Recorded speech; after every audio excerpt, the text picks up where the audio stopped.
Hello and welcome to today's video. This is the contradictions book tag.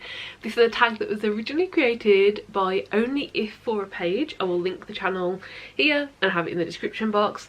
And this is a tag all about contradictions. It consists of 8 questions all about bookish things that we love or hate, and the exception or the contradiction to that rule. And yeah, it seemed like a really fun tag, so I thought I'd give it a go.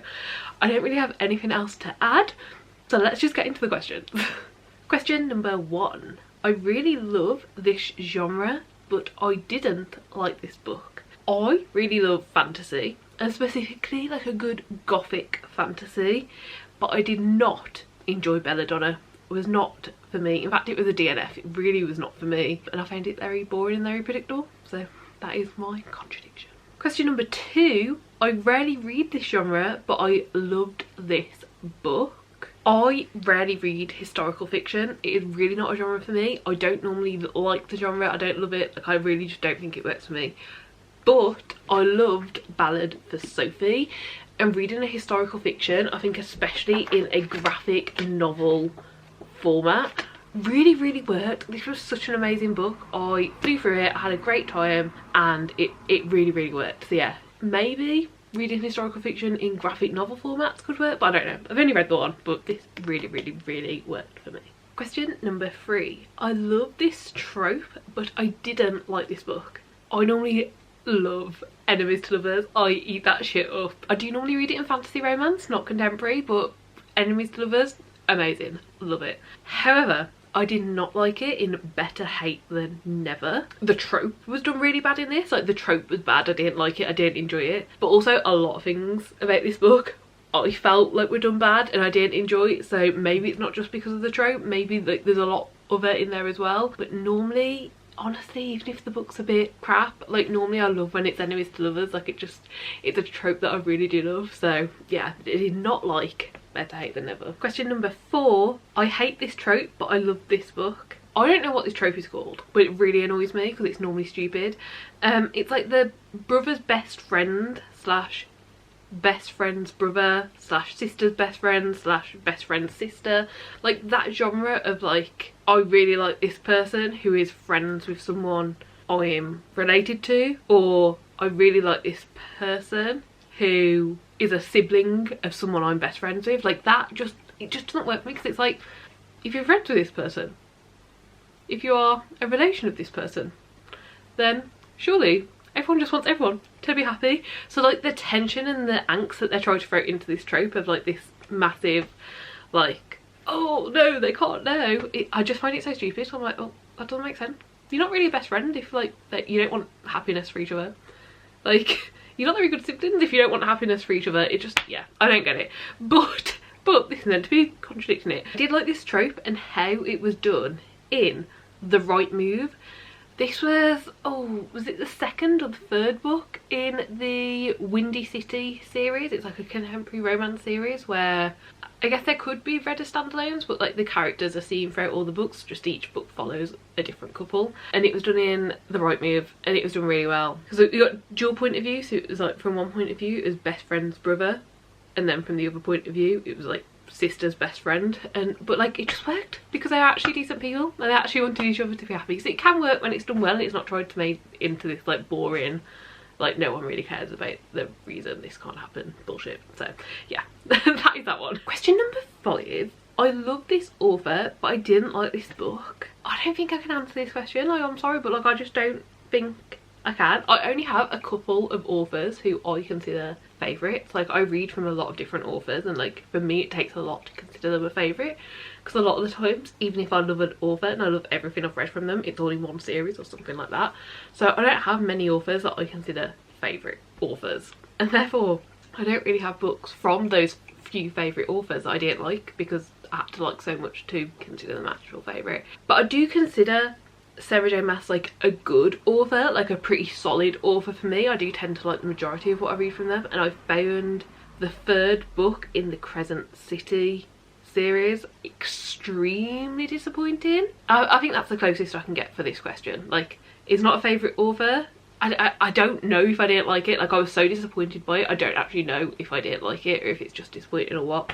But yeah, I think that's the closest I can get for answering this one. Question number 6. I previously disliked a book by this author, but I loved this book.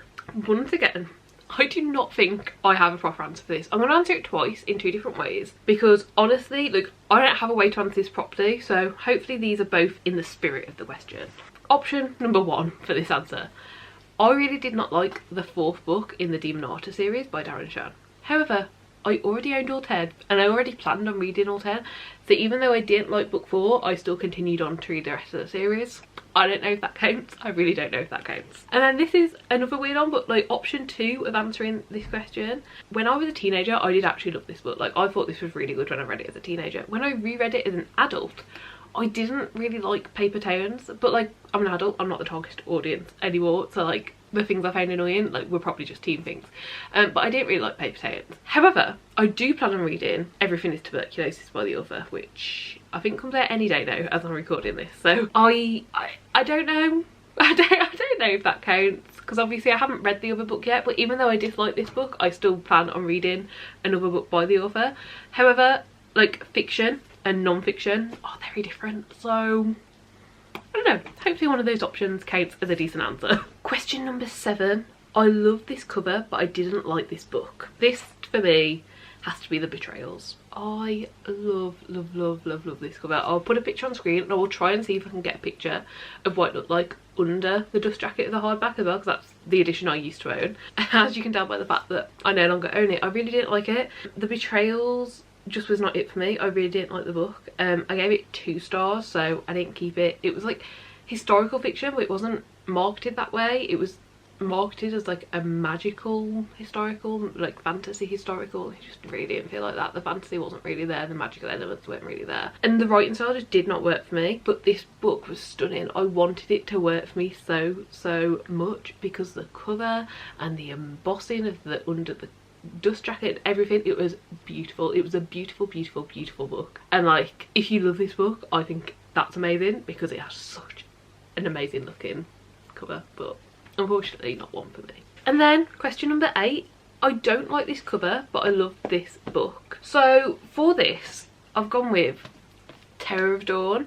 Like, I don't like this cover, but it doesn't offend me. It's not dreadful, it's not horrible, but I don't like it. But I thought this book was amazing. It was a really good part of the series. This is part of the Frodo Glass series, and I think one of the reasons, not just that like I'm not a massive fan of this cover, like it's fine, it's whatever, but I don't really like it, but it also really doesn't match the series. I'll put in here like the series lineup, and this just stands out like a sore thumb. It doesn't look anything like the others. Even the other one that's not like part of the series, like there's a novella that will probably be put at the front of this lineup, even though it's a different cover, it follows the same like structure and style, so like you can tell it's not 100% like part of the main series, but like it still matches the style. This one just doesn't. This follows a different character, and it's so late on in the series I can't tell you what character, but for me, I think it would make more sense for them to have just got some character art made for the other character and had it done in the same style. Like, even if they wanted to change the colour of it, even keeping the blue, like I don't think it would match as well, but like that's fine. But I think rather than having this like emblem and all of this stuff behind it, if we'd have just had the character, I think it would have matched so much better. So yeah, not a big fan, but I did really enjoy the book and thought it was a great addition to the series and gave us so much more information and so much more like plot and things to work off of for the final book, that I do think it's a great book, but unfortunately this just isn't for me. However, I don't even think this is a problem. I'm moaning for no reason, because if I was to buy this series now, I literally couldn't buy like the covers that you can see. They've completely redesigned them. Both the US and the UK both have different covers now. It's a problem that unless you already own the series, no one cares about, but it does bother me a bit. But I think I'm pretty sure that Terror Dawn in the other editions, in the re-editions of them, matches. So yeah, at least I solved that. And that is it. That was the final question. That was all 8 questions in the contradictions book tag. I really hope that you enjoyed this. I thought it was just a fun tag. Like it really made me think, especially like, you know, that this really is something that I passionately like or passionately dislike, but there is always an exception. I think that's really good to think about. So yeah, I do really hope you enjoyed this. Please give it a like if you did like it, subscribe down below to see more content like this, and hopefully I'll see you next time. Bye.